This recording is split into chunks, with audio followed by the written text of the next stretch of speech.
This week on Christian World News, abandoned in Afghanistan. As the Taliban cracks down, private efforts are underway to rescue those left behind.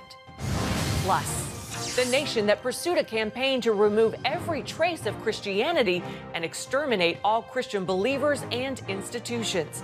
Now the world is calling out North Korea for its brutal assault on Christians. And Manny Pacquiao has won 12 world boxing titles. Now the world-class athlete and Christian leader is stepping down, seeking to become the next leader of the Philippines.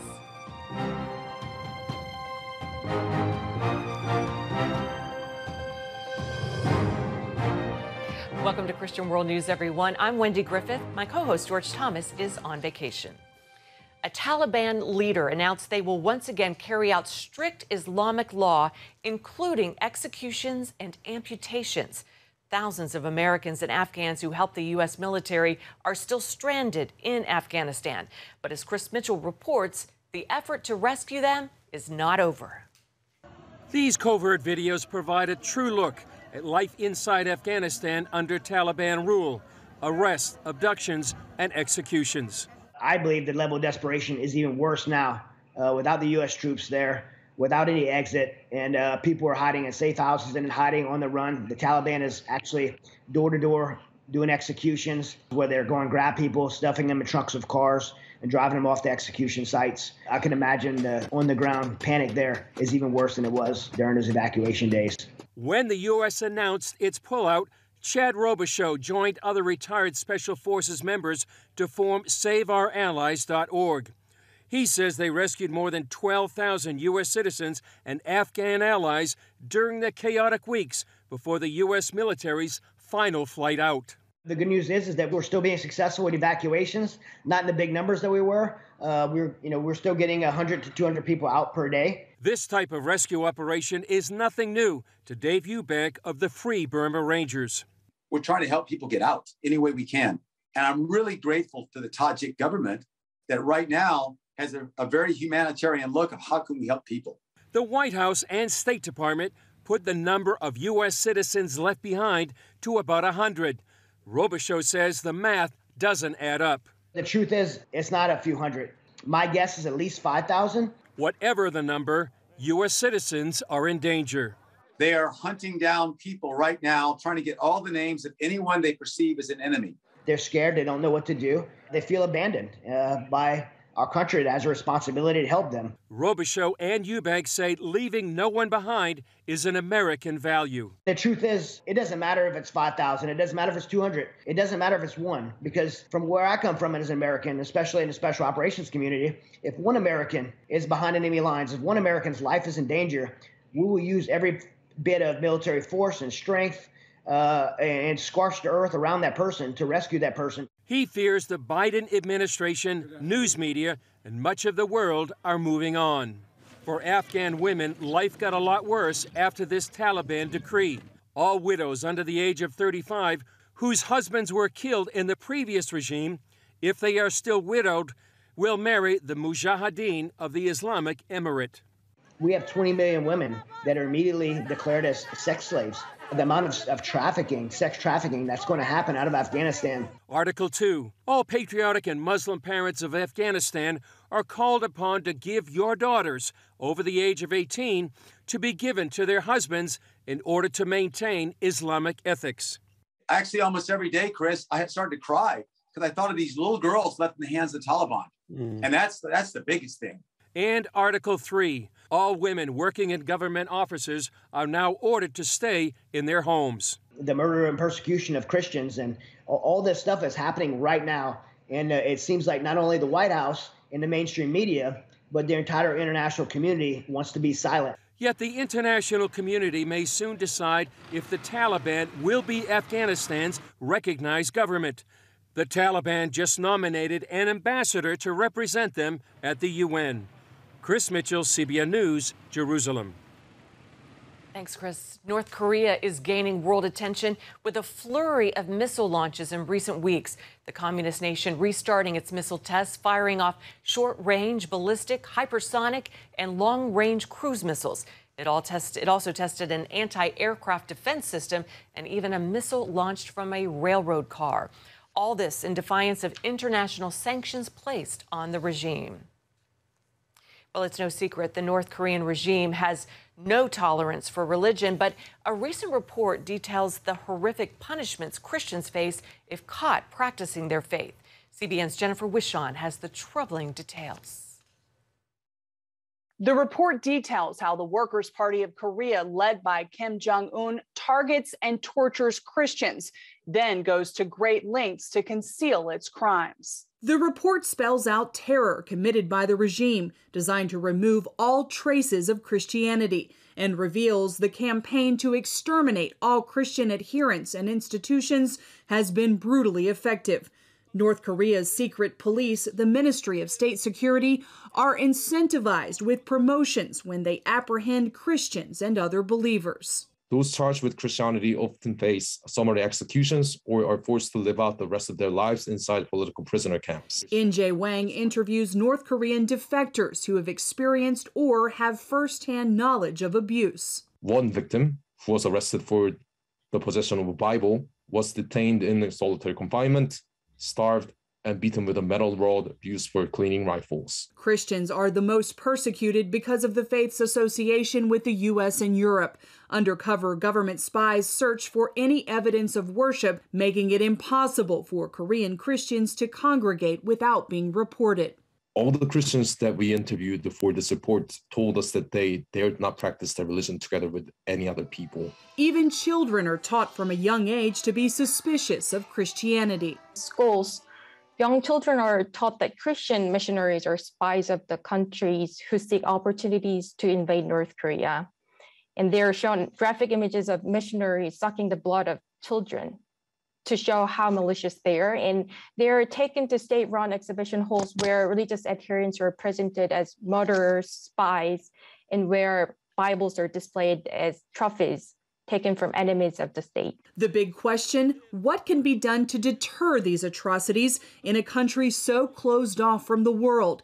Some experts say targeted sanctions are effective because Kim Jong-un cares what the world thinks of his regime, a fact demonstrated by show churches set up by the government to feign tolerance to the outside world and efforts to cover up persecution. There's a reason that they go to incredible lengths to conceal the political prison camps. There's a reason they have built show churches and show temples and have acted as pretend congregations for foreign visitors in Pyongyang.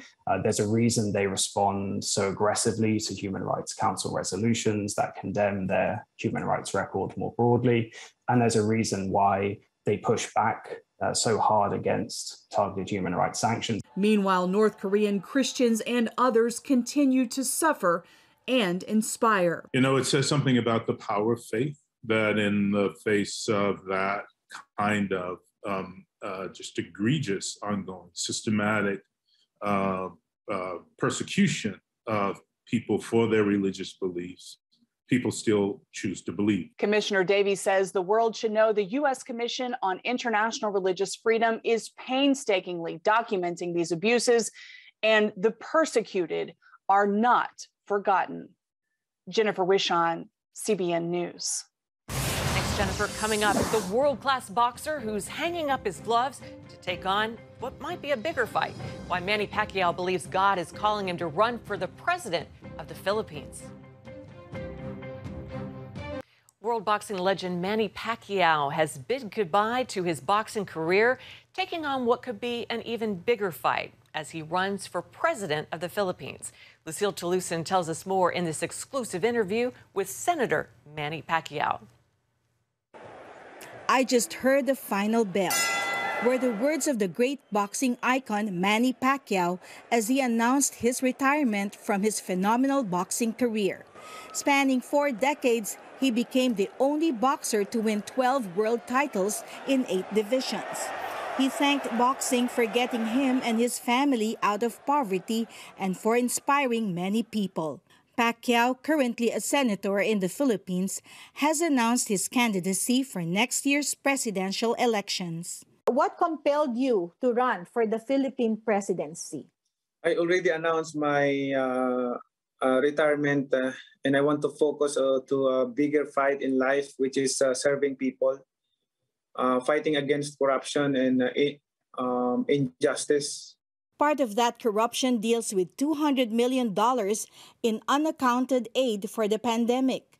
Pacquiao has questioned 4 government agencies for alleged misuse. I saw the situation of this country is really bad. People are suffering, and what I saw is hopeless. Our people deserve a better future. I always believe that God has a purpose for me, and He raised me from nothing into something for a purpose.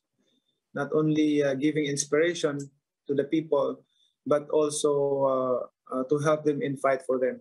What is your answer to people who tell you that it is going to be a very difficult fight because you're up against corrupt people who are also in power? One of my favorite verses is in Isaiah 41 verse 10. It says, "So do not fear, for I am with you. Do not be dismayed, for I am your God. I will strengthen you and help you. I will uphold you with my righteous right hand."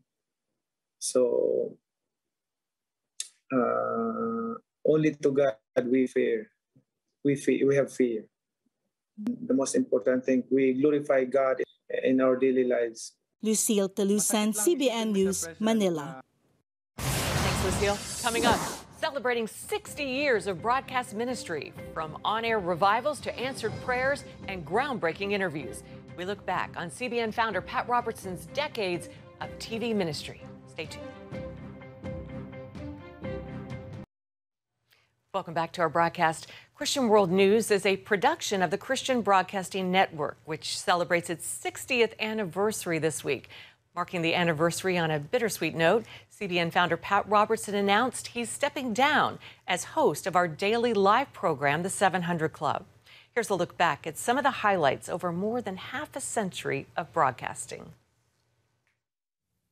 CBN, the Christian Broadcasting Network, presents the following. On October 1st, 1961, Pat Robertson, a Bible in hand, stepped in front of a television camera for the first time. While that inaugural broadcast barely made it around the block, it was all part of the plan to spread the gospel around the world through the art and science of television. Today marks 60 years since Pat first hit the airwaves. I wanted to be part of God's plan, and I think that His plan is for world evangelization and to bring millions to the kingdom, and He's let me be part of it. By any standard, his work in and through television has been incredible, as Pat emerged as a media innovator, cultural influencer and spiritual leader, and mentor to people all over the world. Franklin Graham puts things in perspective. There's Holy Spirit-filled power in the gospel message. And of course, this network of Pat's life has touched so many millions of people with this power of God, the gospel of the Lord Jesus Christ, that has transformed and changed lives by the millions. And I just thank God for His life and for His ministry. Vice President of CBN International, Ben Edwards. He has to be perhaps the, if not the longest running host of a continuous television program in American history, certainly one of the longest running. And he has just broken enormous amounts of ground in terms of live television and producing programming and hosting programming. A television pioneer in his own right, Pat was always an early adapter, using the latest broadcast and television technologies to get CBN's flagship show, The 700 Club, to viewers everywhere. From cable to satellite, and now the internet. The show and the gospel are accessible to practically every person on the planet. So he's always been an innovator and a visionary and a creative person, just in a general sense in television, not even religious television, just in terms of television. Also under Pat's leadership, the 700 Club has taken many forms, using indigenous hosts and programming to reach people through their culture and in their native language. CBN has also produced films, a 24-hour online news channel, and of course, the enormously popular children's animated series Superbook, that started in 1981 and was reimagined in 2009. That's a whole lot better than my magic card shuffle. Pat's influence in the secular world is also remarkable. through thoughtful commentary and by engaging political and cultural leaders. He's given voice to Christian thought and views on the social and political issues facing our world. To join hearts and voices in prayer for peace in the Middle East. Balanced budget. We are not enemies of China. We are not enemies of the Russians. Daily sacrifice for the improving of the general situation of the country. Of healing the global environment. With Taliban and other type of radicals in the Rob Allman, Vice President of CBN News. I think Pat's contribution to religious broadcasting is that he took religious broadcasting into the mainstream. If you are reproached for being Christ's followers, that's a great privilege. As they avoid, in my opinion, stories that go against powers that be, whether they're political interest or sometimes special interest or corporate interest. Pat Robertson is simply a pioneer and a visionary who keeps growing today. You're going to make sure that women get paid for equal work with men. It's equality, right? Well, I do that in your cabinet and in key positions in your administration. Oh, absolutely. Also, to Pat's credit, his efforts to break down racial barriers in the TV industry, American culture, and the church. In fact, Ben Kenchlow, Pat's longtime co-host and friend, was the first African-American to co-host a daily TV show. Now deceased, Ben had this to say about his 20 years working alongside Pat. We had the matchless privilege of being a part of what God was doing, and I could stand by Pat Robertson's side and hold up his hand and pray with him and, you know, cry with him and laugh with him and see God do incredible things for people. Which brings us back to the plan. A plan that for 60 years has seen millions around the world find hope, healing, and salvation through faith in Jesus Christ. We have probably seen more people come to the Lord through CBN than any other organization in the world. But it wasn't me, it was God. So he gets the glory, but it's amazing. It is simply amazing how many millions of people have come to Jesus. Congratulations, Pat, for 60 years on television. Big congratulations. And I've been here for 22 of those 60 years. It's been an amazing ride. Well, in 1996, 90% of CBN's audience was right here in the United States. Well, today, 90% of our audience is international. CBN has experienced explosive growth as we carry out our mission to spread the gospel to the uttermost parts of the earth. Take a look. In 2020, CBN programs were broadcast in 174 countries and territories in 48 different languages and dialects. Benvenuti a Drit San Samkin. Susana Perello. Vamos saber o que nunca sagen de ina. Vishal or Back in 1996, I can safely say 90% of our audience was in the United States. Now 90% of our audience is international, and 10% of our audience is in the United States. And we're seeing audience levels we couldn't have dreamed of, where 350 million people are watching CBN programs around the world. Welcome to 700 Club Canada. As of 2021, CBN has 17 media centers across the globe that not only produce content in their native languages, but also employ their own innovative strategies. Philippines, for example, during COVID, started a nightly program on Facebook Live at 8 o'clock every night in order to reach their audience in a more consistent way and to talk about different subjects. Every evening has a different subject matter and even a different target audience. The initial returns on that are great. We're reaching literally hundreds of thousands of people. We call it battle scars. One of the newest endeavors by CBN is the relaunching of a Spanish-speaking talk show called Club 700 Hoy. Bienvenidos a Club 700 Hoy. Es un placer compartir este tiempo tan especial contigo. Club 700 Hoy is a Spanish version of the 700 Club for the U.S. Hispanic population primarily. And we follow the same format as the club, but of course with culturally relevant stories for the Latino population and with Hispanic hosts that can relate to the audience. And really, it's just beginning. CBN News is playing its role by telling our viewers how God is at work around the world, launching our own 24/7 news channel with an app in 2018, and you can sign up and watch that on our website, cbnnews.tv. CBNNewsChannel.com. We'll be right back. Finally this week, Emily Jones brings us the latest from Jerusalem.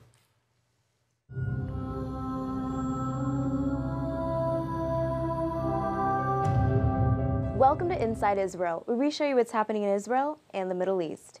Israeli Prime Minister Naftali Bennett used his first speech at the UN General Assembly to rally the world against Iran. His main target was Iran's nuclear program, which he says is a threat to Israel's very existence.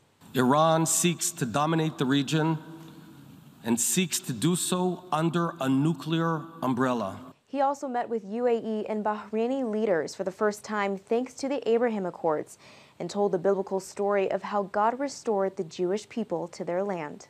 Political instability continues to rock Lebanon, and many fear that reality is fertile ground for Hezbollah to tighten its grip on the country.